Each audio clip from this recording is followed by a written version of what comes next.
So I got this new stuff called ScreenKlean. I'm really anxious to try it. You know, sometimes things are gimmicky, but we'll try it out. It's kind of a pad, which is kind of cool. And I have a very dirty MacBook Air. This is what I use every day to work on, and I am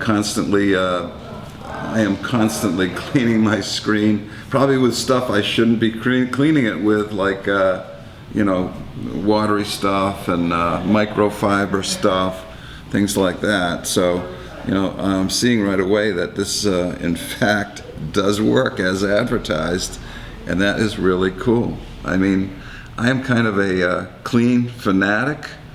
My wife always thinks I'm insane, but I just like things clean. I like to work. I like my work area to be clean. I like my screens to be clean. I like my glasses to be clean. Otherwise, I can't function. So this is, you know, for a clean fanatic, this is the perfect tool.